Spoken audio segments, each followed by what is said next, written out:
siempre les pregunto a los internos que van a votar al Hospital del Carmen, inclusive los residentes, no tienen un contexto claro. Cuando hablamos de un parto eutóxico, hablamos de parto eutóxico, pues es un parto vaginal, con feto único, a término. ¿Qué significa a término? Durante 16 semanas a la semana 46 días. ¿Verdad? En fértex, un oxítono, 99% de las presentaciones cefálicas están en fértex. Y la característica importante es que el inicio, el desarrollo y el término del parto ocurre de manera resultada. ¿Qué es lo que hacemos el personal de salud? En teoría, nada. Lo único que hacemos es monitorizar los latidos cerebrales del feto, la dinámica uterina y la función del parto. Afortunadamente, la mayoría de los partos, como 100-105%, son autónomos. Todo lo contrario es un parto distóxico. Distóxico literalmente significa parto difícil, parto complicado. ¿Verdad? Una cesárea es un parto distóxico. ¿Verdad? Un parto instrumentado es un parto distóxico. Cuando hablamos de parto instrumentado, cuando se utiliza forceps o parto. Naturalmente, yo nunca he utilizado forceps ni parto.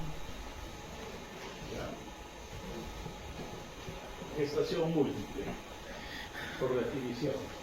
Eutóxico es feto único, todo embarazo múltiple.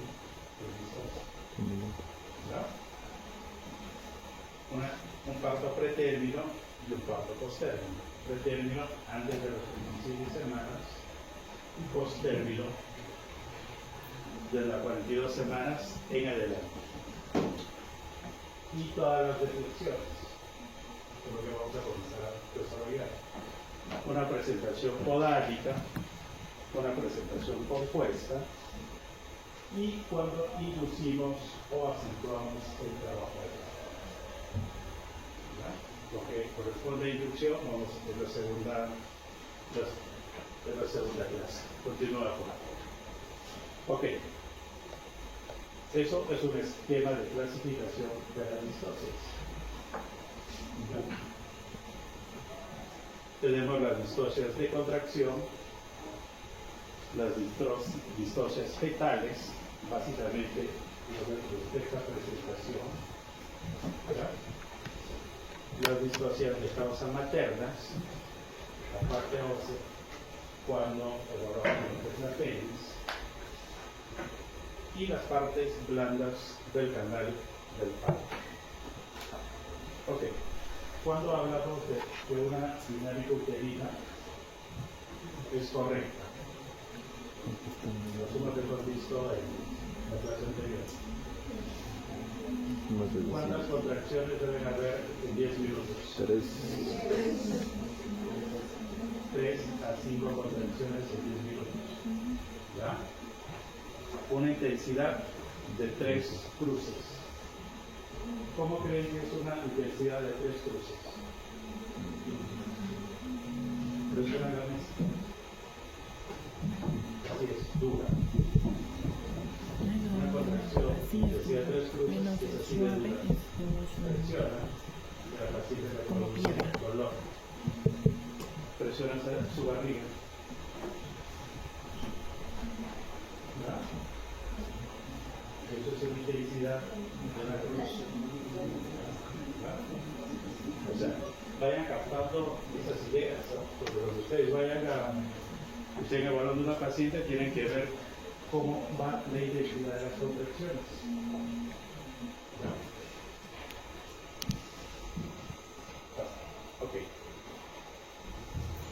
la duración. Una cosa es la duración clínica y otra cosa es la duración fisiológica. La duración clínica se evalúa de dos maneras. Uno, la paciente va a decir, doctor, se le está poniendo dura la barriga. Va a sentir que se le pone dura en el fondo de la barriga. Y luego la contracción va a descender. ¿Ustedes cómo van a sentir? Van a tener que colocar la palma de su mano en el fondo uterino y van a ir descendiendo hacia el hipogástrico. Ustedes van a sentir cómo va avanzando la contracción. En teoría es 1 a 2 centímetros por segundo. ¿Verdad? Por el contrario, la duración fisiológica, la duración real, como pueden ver en el gráfico, va hasta 200 segundos. ¿Verdad? Para valorar más objetivamente la dinámica uterina, se utilizan los cardiotocógrafos. Es un par de cintas que se colocan, uno a nivel del fondo uterino y otro a nivel del foco cardíaco. Y la que corresponde, el detector, pues en el fondo uterino, me va a hacer una representación gráfica de la contracción uterina. ¿Ya? Ok. El tono basal uterino es importante, sí. El valor del tono basal va entre 8 a 12 milímetros de mercurio.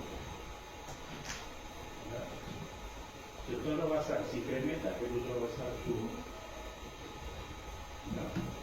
Y eso lo van a ver en pacientes con desprendimiento prematuro de placenta. Ok.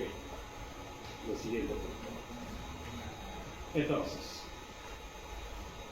si las contracciones uterinas son muy intensas, vamos a hablar de hipersistolia, taquisistolia y hipertonia. Por el contrario, si las contracciones uterinas son muy pobres, vamos a hablar de hipodinamia, la hiposistolia, la bradisistolia y la hipotonía. ¿Ya? Cuando hablamos de taquisistolia,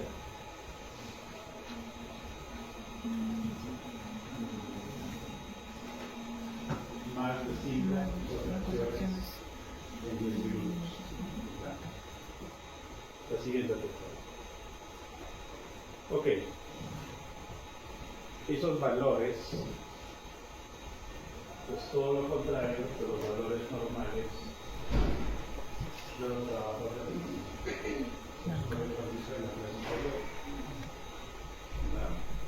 Friedman evaluó por la década de los 60 un poco más de 500 sustancias. A partir de sus evaluaciones comenzó a crear las curvas de Friedman de los valores. ¿Verdad? El trabajo de parto tiene 4 estadios. Estadio 1, 2, 3 y 4. El estadio 1 es la fase de dilatación. El estadio 2, expulsivo. El estadio 3, alumbramiento. Y estadio 4, las 2 a 4 primeras horas postparto. La mayoría de las puertas se complican en el estadio 4. Se mueren cuando ponemos récords postparto. Ok. La fase de dilatación, o estadio 1, se va a dividir en fase latente. Cada una tiene sus características. Friedman hace una diferenciación entre nudíparas y nudíparas. ¿Qué significa nudípara? Es la que nunca ha parido. Y nudípara ha parido valores. ¿Ya? ¿Y a partir de cuánto partos se dice que multiplica? 2 a más. ¿Ya? Sí. Gran multípara en algunos textos a partir de 5 partos a más. ¿Ya? ¿Ok? Entonces, esos valores tienen que acordarse. Lo que está ahí es todo para valores distósicos. ¿Ya? Para valores normales es al revés. Una fase latente normal, como máximo en una nulípara, debe durar 20 horas. En una nulípara, 14 horas. Si dura más de esas horas, se llama fase latente prolongada. ¿Ya? Por hora, una nulípara debería estar como mínimo 1.2 centímetros. Una multípara como mínimo 1.5 centímetros. Vamos a poner un ejemplo. Nulípara, 6 de la tarde, leo un tacto. Esa con dilatación de 5. ¿Ya? Son las 8 de la noche. Han pasado 2 horas. Como mínimo, un cuarto de dilatación de la dieta calorífica. 7.4. Pero a esta paciente le evaluó a las 8 y es a las 6. Entonces, en 2 horas y media, por 2 horas le ha avanzado un centímetro. O sea, ha avanzado por debajo de 1.2. Entonces, eso se llama una fase activa media. ¿Verdad? Ok. Cuando se dice detección secundaria de la dilatación, cuando ha pasado más de 2 horas y la dilatación se quedó ahí. La paciente, por ejemplo, la evalúo a las 8 de la noche, sigue con 5. Entonces, eso es una detección secundaria de la dilatación. ¿Verdad? Los mismos nombres lo dicen, secundaria. Hay algo que está haciendo que esa paciente no dilate de manera correcta. ¿Qué puede ser? Que el peso sea un peso, ¿verdad? Un peso grande. O que la dinámica uterina sea muy cómoda. ¿Verdad? O que la pelvis no sea compatible, adecuada. Todo eso tienen ustedes que evaluar. Según la curva de Friedman, cuando alcanza la dilatación de 8 a 9, se va a formar como una maceta. Ahí pareciera que la dilatación se ha detenido, pero eso es normal. ¿Verdad? Cuando esa fase de desaceleración, su mismo nombre lo dice, dura más de 3 horas en una nulípara o más de 1 hora en una multípara, eso es normal. Ahora, por hora, la presentación, la cabeza tiene que ir descendiendo. 1 centímetro por hora.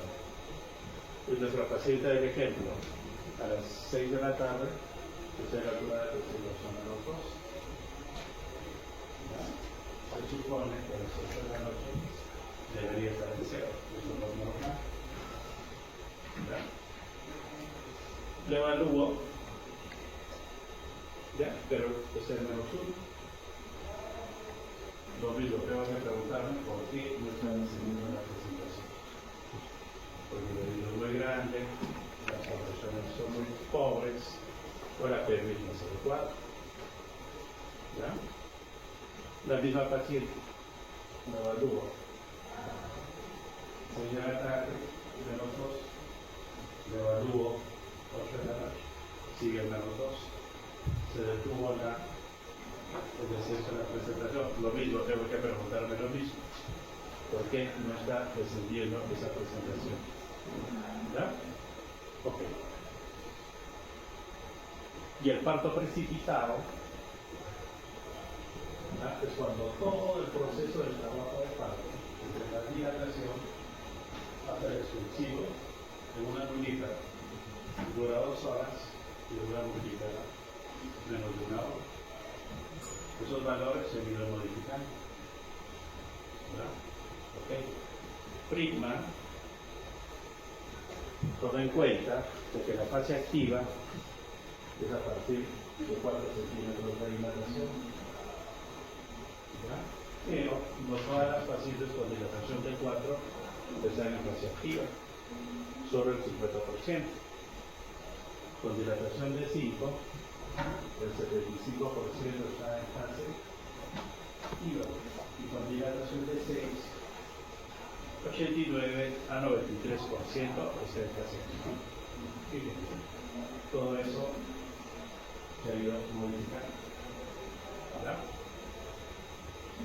Para la Organización Mundial de la Salud, tanto la nulípara como la multípara, todas dilatan 1 centímetro por hora.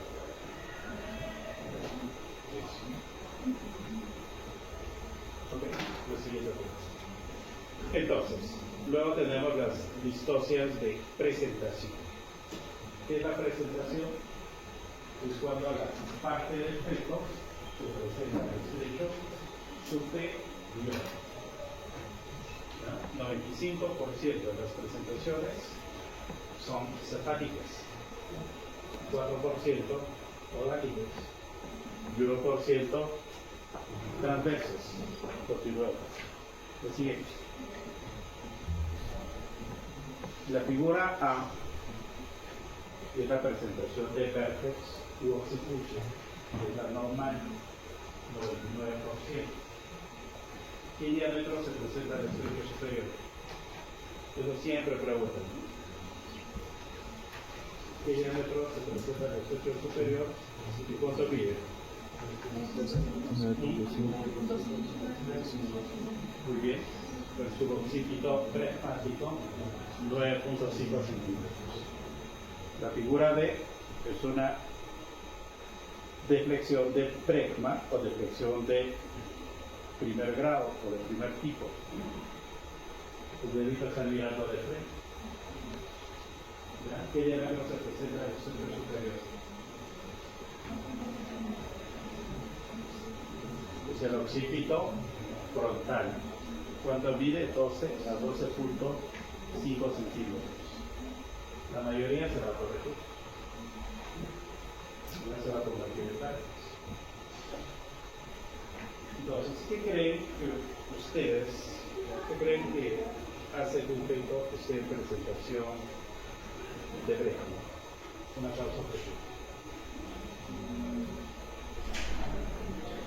¿Qué creen que hay algo que impida que se le diga producción de resultados?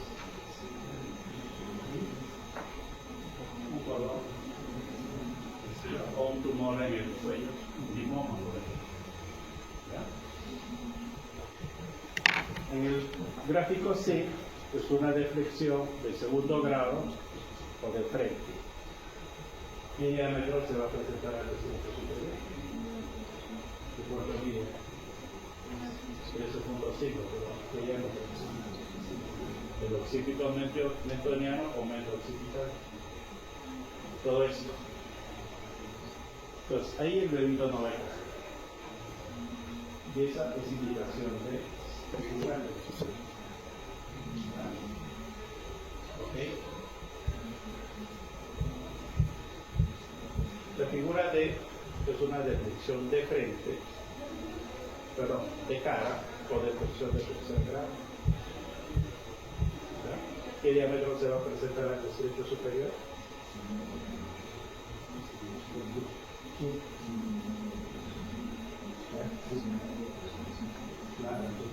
Metro pragmático. ¿Cuánto mide? Si es una variedad posterior, no va a salir. Hay que programarlo para que salga. Si es una variedad anterior, se va a producir un parto vaginal. Pero el bebito va a salir como si hubiera boxeado.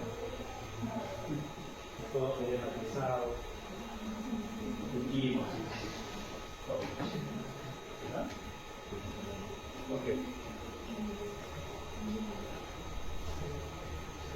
Cuando la presentación, como pueden ver en el gráfico, está entrando al estrecho superior, el dedito va a hacer movimientos de aire, de cabecita, hasta acomodar. Eso se llama los asinclitismos. ¿Ya? El sinclitismo, que es lo normal, hablamos cuando la sutura medio sagital es equidistante en pubis y en promontorio. ¿Ya? Entonces, cuando hablamos de sinclitismo anterior, ahí prestan atención, ahí la mayoría se confunde. En el sinclitismo anterior, la sutura medio sagital va a estar más cerca al promontorio. ¿Ya? Y cuando yo hago el tango vaginal, voy a palpar el parietal anterior. ¿Ya? Por el contrario, en el asinclitismo posterior, la sutura medio sagital va a estar más cerca al pubis. Está más cerca al pubis, yo diría que se funciona, pero no. Cuando hago el tacto, se va a tactar el parietal posterior. ¿Ya? El sinclitismo posterior no va a descender, y hay que programarla para una cesárea. Entonces, una causa de que la presentación no descienda son los asinclitismos. El bebito puede ser un bebé pequeño, pero su cabecita es la mal. La siguiente. Ok. La presentación podálica, presentación pelviana, presentación de nalgas, se considera un parto viscoso. La presentación pura o franca, como la figura 4, 70%. ¿Ya? La figura 5 es una presentación pelviana completa. Fíjense cómo son los pisos flexionados por encima del estrecho superior. Y en la presentación incompleta, uno de los piececitos está por debajo del estrecho superior. ¿Ya? Continuamos, por favor. La situación transversa. Esa es una situación transversa, derecha, dorso inferior o anterior. La cabeza del pecho da la posición. Y esa situación transversa derecha, el dorso inferior, es favor para recibir los senos.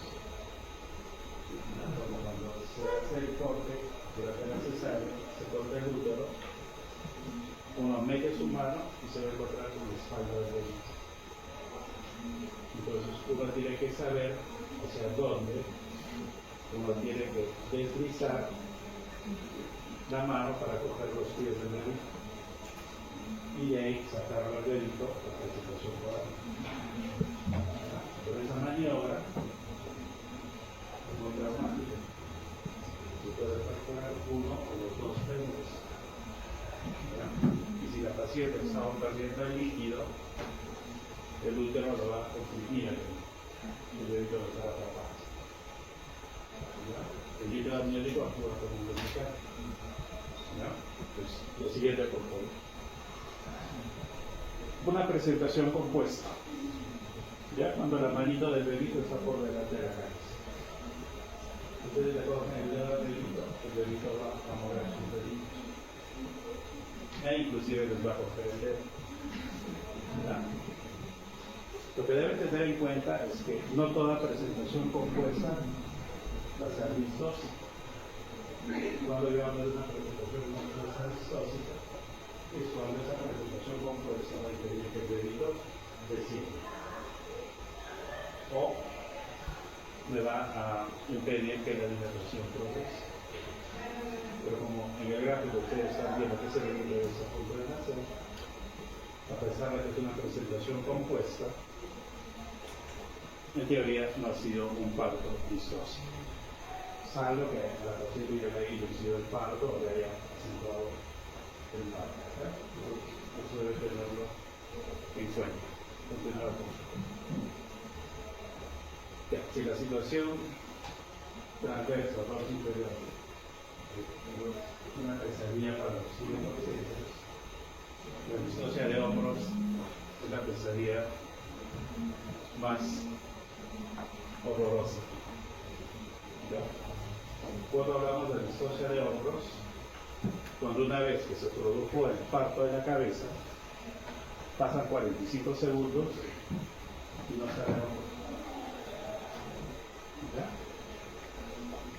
Si eso les ocurre en su centro de salud, ¿qué van a hacer?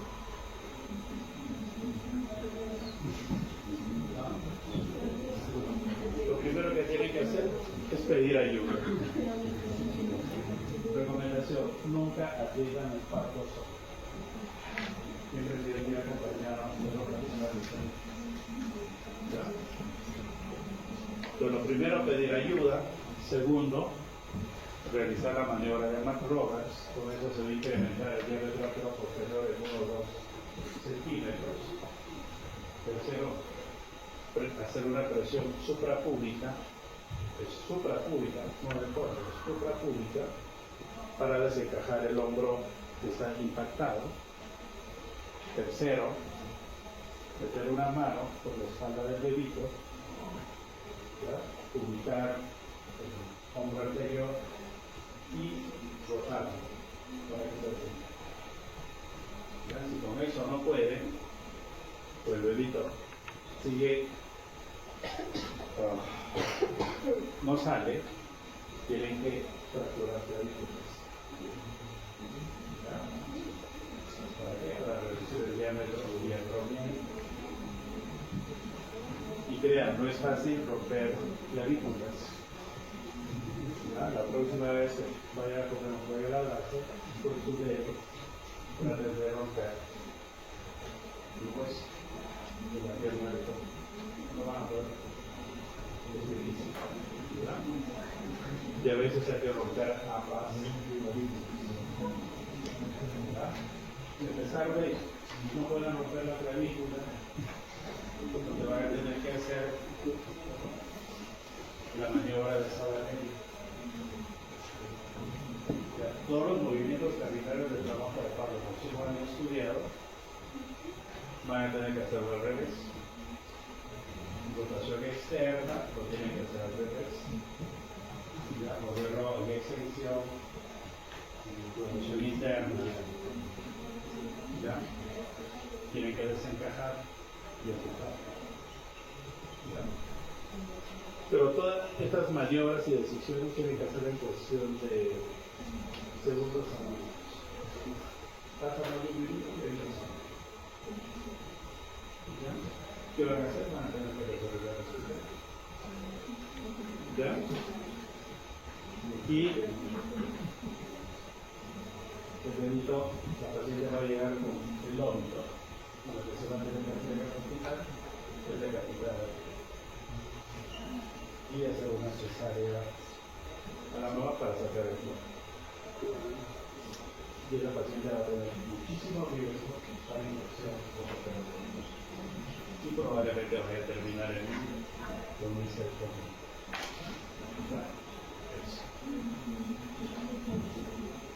Ok, continúo. Ok, otra causa de distocia son los circulares de cordón. Pero fíjense, ahí es en rojo. Cuando yo hablo de una distocia de cordón, solo si dificulta en el descenso de la presentación y me produce desaceleración respuesta. Caso contrario, de cada 10 partos vaginales, 6 van a nacer con secuelas. ¿Ya? Entonces, dentro de los circulares de cordón tenemos, dentro de la distocia de cordón, tenemos los circulares de cordón que pueden ser únicos de la mayoría, doble, triple. Solo se espera cuando dificulta el descenso de la presentación o hay alteraciones en los residuos correctos. Un cordón breve y un cordón corto, ¿qué va a hacer? Va a impedir que el evento siga descendiendo.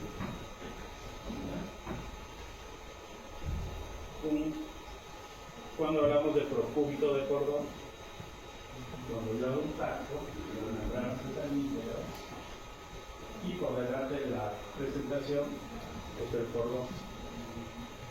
¿Ya?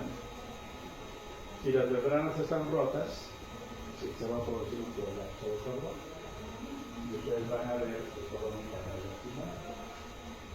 Eso es otra emergencia. ¿Ya?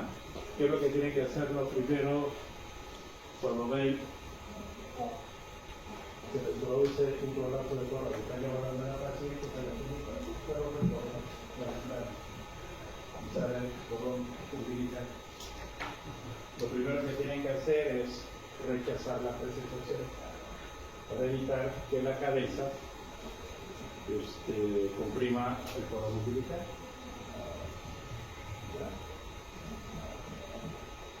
Pero ustedes están en un centro de salud a 10 horas en borde del hospital. ¿Qué van a hacer?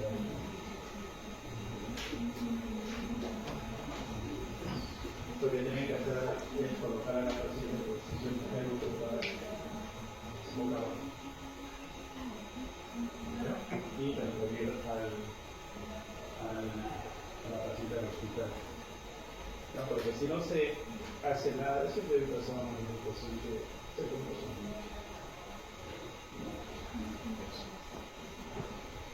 Lo otro es el nudo verdadero de cordón. El bebito cuando está en la actividad miótica se mueve y al moverse se va a formar un nudo. Y si ese nudo se ajusta, no va a llegar a salir el bebito y el bebito se va a morir. Lo otro es la baja previa. Eso parte del cordón umbilical, los vasos, está por delante de la presentación. Eso lo vemos en placetas bilobuladas. ¿Ya? O cuando el cordón se inserta muy maquinalmente, cerca del borde de la placeta. ¿Ya? Lo siguiente. Ok. Luego tenemos las distocias maternas, las distocias óseas. Lo que siempre les digo a mis alumnos internos y en todo este tiempo que estoy relacionado con la ginecología y obstetricia desde el 2002, a lo sumo he visto unas 5 apéndices hechas. Y todas por pelvis asimétricas, secundarias a secuelas de corrimelitis, secundarias a displasia confundida de cadera no tratada, o secuelas de fractura de pelvis públicas. Esto es espérita como tal.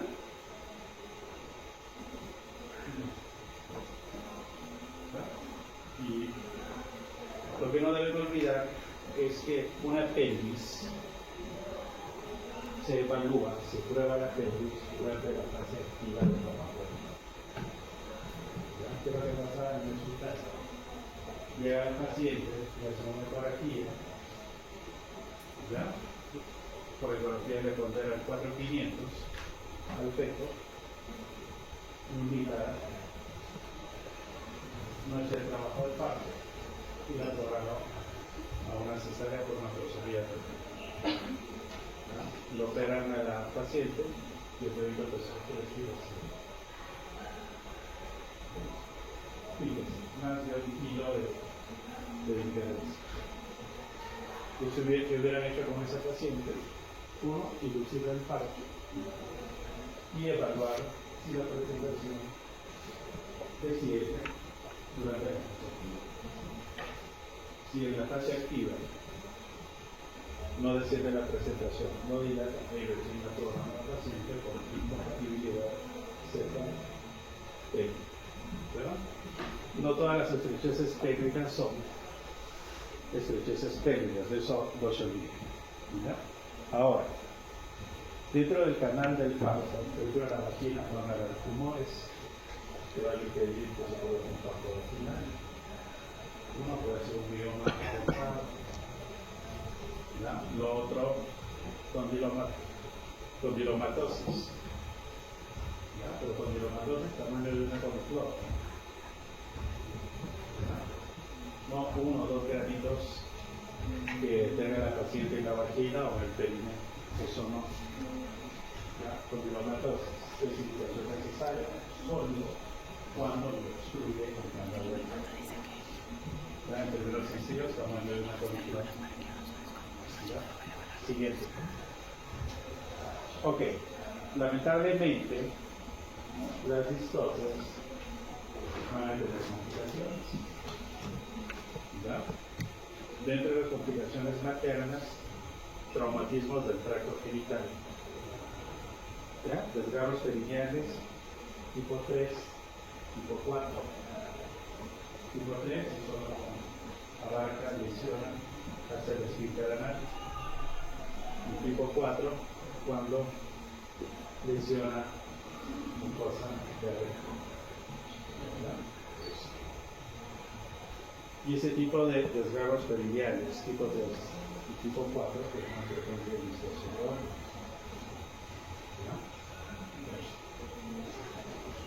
Otra de las complicaciones de las distocias va a ser la hemorragia postparto, atonía uterina en la cabeza. Lo otro van a ser procesos infecciosos. Cuando una paciente es referida al hospital de Caracas, el Consejo de Salud le evalúa etc. El médico podrá hacer firmar a la referencia. Ya al hospital del Caracas le evalúa la interna del servicio, para decir evaluar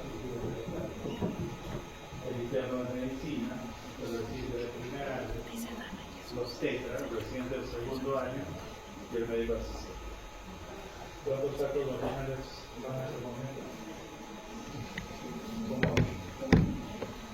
¿Ya? Llega a piso, le evalúa los tetras, le evalúa el residente del primer año, del segundo año, del tercer año, el interno y el médico asistente.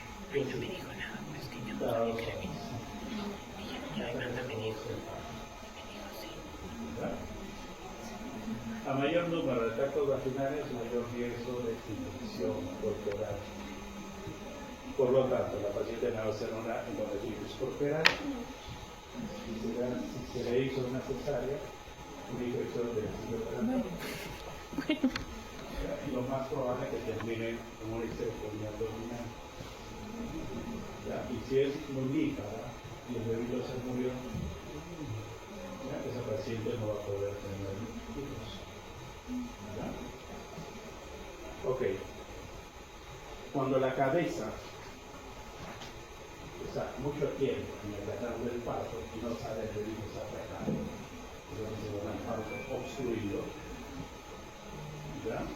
va a producir isquemia de los tejidos circundantes. Y la puerpera me va a hacer fístulas vaginales, fístulas recto-vaginales. Y puede haber compromiso vesical con alergia neurogénica, que no va a producir incontinencia. ¿Qué más? Otra de las complicaciones serias es la rotura uterina. De ahí se va a producir el anillo de Mann y el signo del triple tumor. Averigüen qué es el signo del triple tumor, porque eso va a ser una de las preguntas. Su mismo nombre le dice signo del triple tumor. Ok. Y la complicación más seria va a ser que se muera la mamá. Si se muere la mamá, la Fiscalía de Oficio va a realizar una investigación y va a buscar a los culpables. El siguiente por favor. Y dentro de las complicaciones fetales o neonatales, la muerte fetal. Tenía un prolapso de cordón y de Esta clase. y una distocia de hombros. ¿Ya? Otros son los traumatismos, cefodermatomas, fractura de clavículas, de húmero, lesión del plexo braquial, parálisis facial. Y si el bebito nace, el bebito va a nacer asfixiado, ¿ya? Y se va a quedar con secuelas. Parálisis cerebral, bloqueo mental, sordera, ceguera, todo un problema. ¿Ya? Y otro es que se infecta el bebito, le hace una sepsis perinatal y finalmente se muera alguien. Entonces, esas son lo que respecta al parto distóxico y las complicaciones tanto maternas, fecales y neonatales.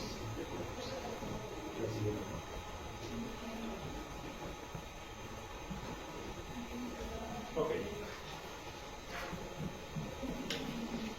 Si en un parto eutóxico el inicio de evolución del término es espontáneo, ¿ya? Cuando nosotros inducimos el parto, ¿ya? De por sí es un parto por inducción. ¿Ya? La siguiente pregunta. La siguiente. Entonces, ¿qué es la inducción al trabajo de parto? Es el inicio iatrogénico de las contracciones uterinas previas al inicio espontáneo del trabajo de parto. En términos sencillos, si la paciente no hace el trabajo de parto, significa provocarle el trabajo de parto. Eso debe tenerlo bien claro, ¿verdad? Actualmente se recomienda, si vamos a inducir el parto, que sea a partir de las 29 semanas o más. ¿Ya? Por el contrario, si la paciente está en trabajo de parto, pero vemos que la dinámica uterina es muy pobre, hay hipodinamia, hay hiposistolia, todo eso, ahí tenemos que administrar oxitocina. Y eso se llama acentuación o conducción del trabajo de parto. Entonces, si nosotros inducimos, ya es un parto distóxico. Si nosotros acentuamos, ya es un parto distóxico. La siguiente. Ok. ¿Cuáles son las indicaciones para la inducción del trabajo de parto? ¿Ya? Uno, preeclampsia. ¿Ya? Si tengo una paciente de 17 semanas con preeclampsia, induzco el parto. Pero si sigo esperando, esa paciente con preeclampsia se la complica. ¿Ya? Otro, diabetes pregestacional y gestacional, enfermedad renal crónica, colestasis intrahepática.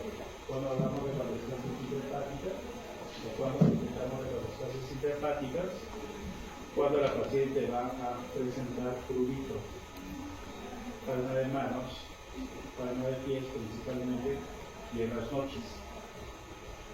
¿Ya? Coagulopatías, si la paciente tiene un síndrome antifosfolipídico, pues la paciente se va a complicar. O si la paciente tiene lupus eritematoso. ¿Ya? Indicaciones fetales. Recuerda que la inducción de parto a partir de las 19 semanas. ¿Ya? Pero si estamos frente a una restricción de crecimiento fetal tardío, ¿ya? Se recomienda culminar el embarazo 36-37 semanas. ¿Ya? Si usted viene para la gestacional, 37, 38, 39 semanas. ¿Ya? Si estamos frente a una gestación prolongada de 42 semanas o más, hay que inducir el parto. ¿Cuál es la principal causa de gestación prolongada?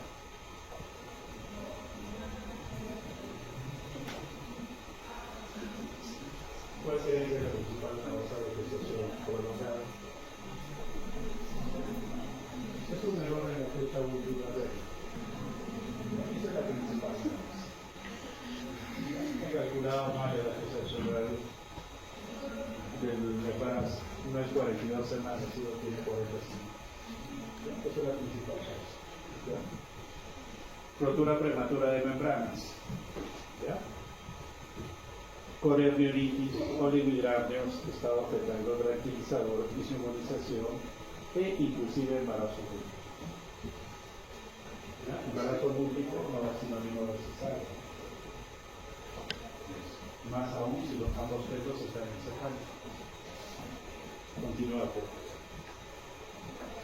Entonces, ¿qué es lo que tenemos que hacer antes de inducir? Tenemos que evaluar a la mamá. Ya tenemos que confirmar la indicación para la inducción. O sea, tenemos que corroborar por qué me voy a inducir el parto. ¿Cuál es la patología materna del hombre?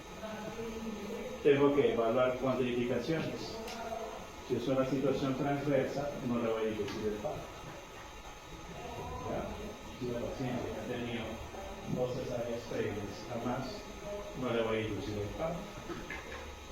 ¿Ya? Tengo que evaluar la perimetría interna.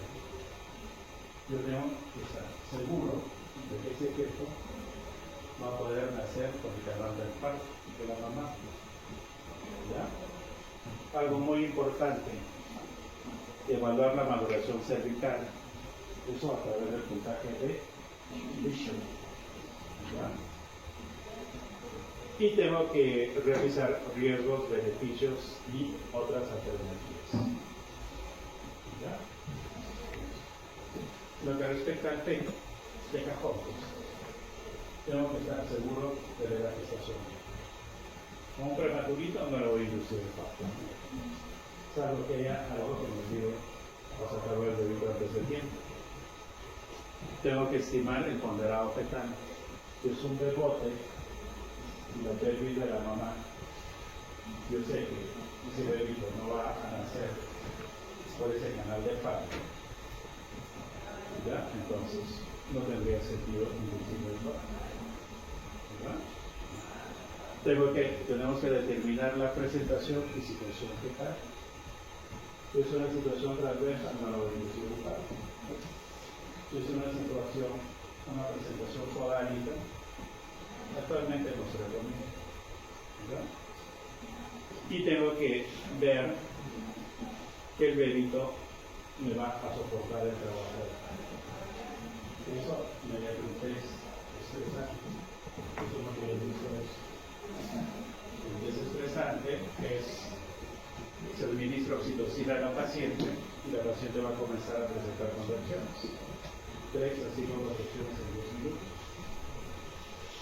Si no hay desaceleraciones, significa que ese test estresante es negativo, o sea, es bueno. En términos sencillos, el bebito va a soportar el trabajo de parto. Si me sale así, comienzo a inducir el parto. Cosa contraria. Eso es la convertición de bebito fetal. No hago un test estresante. Y me va a salir que tiene desaceleraciones tardías o desaceleraciones recurrentes. Ese bebito no le voy a inducir el parto. Lo programo para una cesárea. Tampoco es inducir por inducir. Ok, la siguiente. Puntaje de Bishop. Eso apréndese de memoria porque siempre le van a preguntar. Siguiente los parámetros que evalúan: dilatación, incorporación, altura de presentación, consistencia y posición. ¿Ya? Y a cada valor o a cada parámetro se le da un valor diferente. A mayor puntaje de Bishop, la probabilidad de éxito del parto va a ser mayor. ¿Ya? La siguiente. El puntaje de Bishop lo describió Bishop en 1964. ¿Ya? ¿Y para qué me sirve el puntaje del bicho? Para predecir el éxito de la inducción para lograr un parto. ¿Cuál es el problema? Para mí, esa con incorporación de 50 para el otro evaluador, por incorporación de 20 para el otro evaluador, por incorporación de 8. Con un numerador, altura de representación 0 para el otro, más 1 para el otro menos 2. El problema es que es muy subjetivo. Pero aún así es un. Y cuando decimos que es un bishop o un cervix favorable, cuando el puntaje es mayor o igual a 7. Y desfavorable cuando menor a 7. Si el bishop es desfavorable, o sea, no está maduro, tengo que madurar ese cervix o ese bishop. En 1982 se planteó el bishop modificado y solamente tomaba en cuenta la dilatación, la altura de la presentación y la longitud cervical medida por poder. El problema es que no todos los hospitales hay ecógrafos para medir la longitud del cervix. Y en el 2011, bishop modificado, ya solamente toma 3 parámetros: dilatación, evaporación y altura de la cervix. La siguiente. Un poco recordando de lo que es la maduración cervical. ¿Ya? Normalmente el cuello de una mujer no embarazada es duro. Pálpense la punta de la nariz. ¿Ya? Así, duro. ¿Ya? Cuando el cervix está llegando a término, va a comenzar a engrandecerse. Consistencia del lóbulo de la. Cuando el cervix está maduro, se podría decir, se va a volver más blando. Consistencia de los labios. ¿Ya? Si se han puesto piezas de glucósico, se sobresale. Muy bien. Entonces, ¿cuál es el proceso de maduración? El cuello uterino que está todo duro, líquido, a medida que va llegando a término, se va volviendo más blando. Lo que siempre preguntan, oposición de cervix. Músculo liso, 10 al 15%. Es poco. Va a tener colágenos tipo 1, tipo 3, va a tener proteoglicanos con riquín y dermatón sulfato, que eso da la consistencia. Fibras elásticas y matriz extracelular. El siguiente, por favor. Dentro de los cambios bioquímicos que van a ocurrir en la maduración cervical, va a haber degradación del colágeno por todas esas enzimas que se llaman las metaloproteinasas, las coagenasas y las elastasis. Va a haber alteraciones en la estructura de los proteoglicanos. Va a disminuir el coslitín de sulfato y el ácido hialurónico. El ácido hialurónico es hidrofílico. ¿Qué significa eso? Que va a captar moléculas de agua. Al captar moléculas de agua, el cervix se va a reblandecer.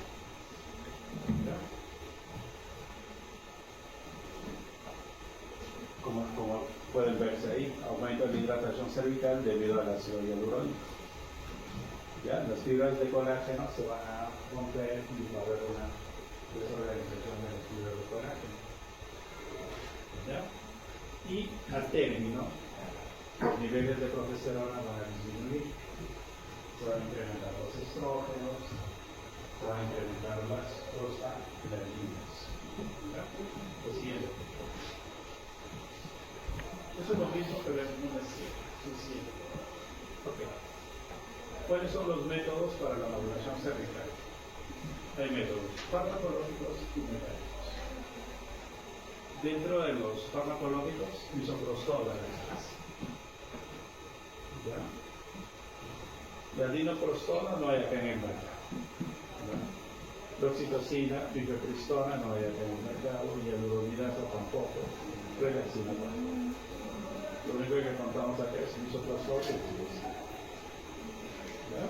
Dentro de los mecánicos, despegamiento de membranas, la amiotomía o permembranas, balón cervical, dilatadores higroscópicos y estimulación de pezones dermatológicos del punto de pelos. Siguiente. En el gráfico, en la figura 4, pueden ahí repasar cómo actúan las prostaglandinas.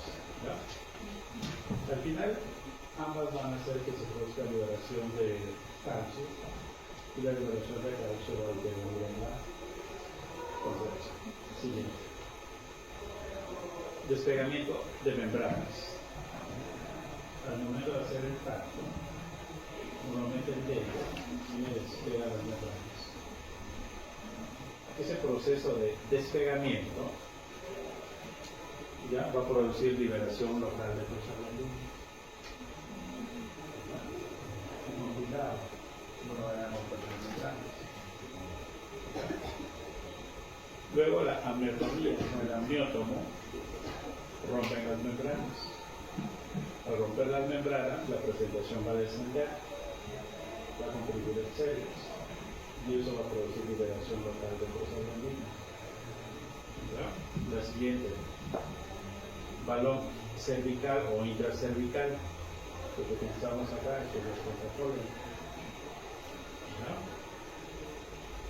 Se coloca una sonda Foley, se llena con líquido, entre 40 a 70 centímetros cúbicos, y se deja ahí.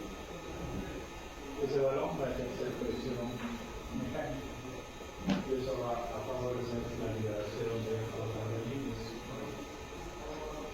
Esto se recomienda en pacientes con cesárea anterior. ¿Ya? Doble balón transcervical, como pueden ver, una parte del balón está por encima del orificio cervical interno y el otro por debajo del orificio cervical externo. Ambos van a ejercer presión y relación local de prostaglandina. Siguiente. Los otros son los dilatadores. La laminaria es una planta. Esta molécula de agua se coloca en el canal cervical y se va a comenzar a hinchar. Y al hincharse va a ejercer presión en el cervix y se va a producir liberación de prostaglandina. Y lo otro, el Dilapan ese que no hay acá en el mercado, es sintético, es lo mismo, es como una esponja. Ya comienza a hincharse, esta moléculas de agua y eso produce liberación de prostaglandina. Al final todos van a producir liberación de prostaglandina. ¿Ya? Ok. Esto es un resumen, ¿ya?, de los diferentes métodos de inducción. Por ejemplo, en la primera fila comparan lo que es misoprostol vaginal con placebo y tiene un riesgo relativo de 0,36. Ese valor de 0,36 es beneficioso, sí o no. ¿Cómo interpretan eso? Riesgo relativo menor de 1, efectos beneficiosos. Igual a 1, no hay efectos. Mayor a 1, produce daño. ¿Ya? Si me sale 0,36, significa que tiene un efecto beneficioso. ¿Ya? Si ese 0,36 a 1 de resto 0,36, nada tiene 0,36. ¿Eso qué significa?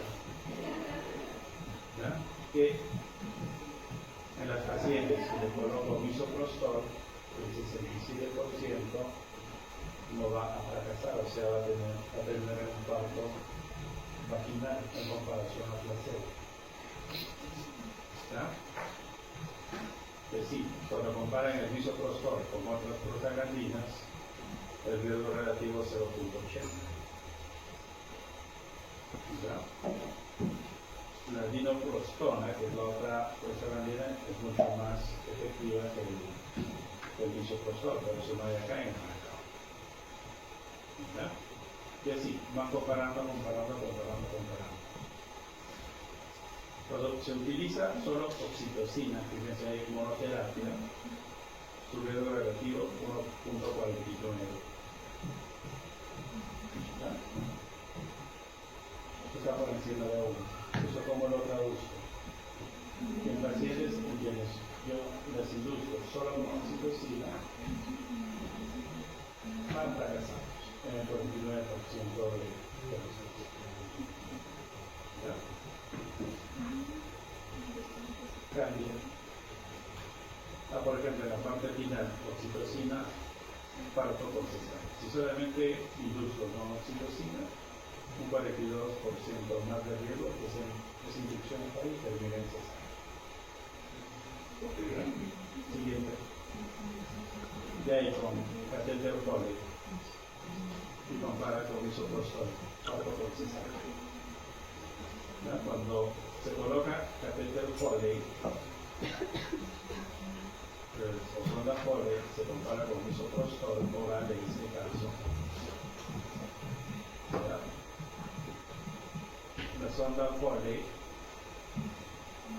si induzco, fíjate, tiene un riesgo relativo de 0.84, es el beneficio. ¿Ya? La siguiente, que sí, despegamiento de membrana, mastectomía temprana, inducción planificada y todo eso. ¿Ya? Por ejemplo, cuando se inducción planificada de primera semana, personal expectante, el paciente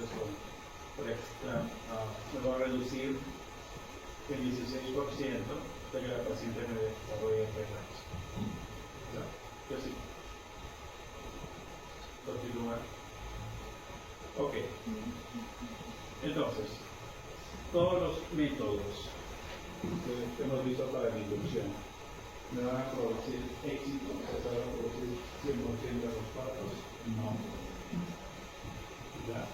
Entonces, cuando se utilizaban los métodos de inducción y no se produce un parto, se llama una inducción fallida. Pero ese es un diagnóstico de exclusión. ¿Ya? ¿Cuál es el problema con la definición de inducción fallida? Porque como han leído en el estudio, hay un montón de definiciones, 112 definiciones. ¿Ya? No hay un consenso. ¿Ya? Pero una definición más consensuada para la redundancia es lo que ahí está encerrado. Se habla de inducción fallida cuando, después de una amniotomía, se rota los cráneo,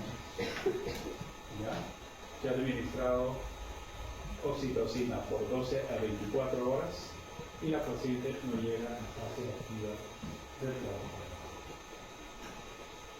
Y eso es lo que se está tomando en cuenta como una definición actual de inducción fallida. Y lean lo que está entre paréntesis, sin tomar en cuenta el tiempo que me tomó mejorar el bicho. Ya, si la paciente le puso sus sondafoles, ya, hay que esperar 24 horas que la sondafole llega de peso. ¿Ya? Eso. Si le he puesto misoprostol, el misoprostol actúa más rápido, 6, 12, 18 horas para comenzar la prueba. Ese tiempo que se ha tomado en mejorar el bicho no se toma en cuenta. ¿Ya? Se toma en cuenta desde que se rompió las membranas y se comenzó a administrar oxitocina. Eso va a ser pregunta para un caso clínico. ¿Ya? ¿Y qué factores van a hacer que la inducción falle? Que el bicho sea desfavorable. Por eso, si es un bicho menos de 6, me sale 1, 2, 3, 4, 5, antes de inducir, tengo que mejorar el juicio. Lo práctico de modo microscópico. ¿Verdad? Lo otro que sea nulliparidad. ¿Verdad? Lo otro, edad materna avanzada, más de 35, 40 años de edad. Poderado fetal estimado mayor a 3.500. ¿Verdad? Y que la paciente tenga sobrepeso u obesidad. ¿Verdad? Lo siguiente. ¿Verdad? Ok. ¿Alguna pregunta?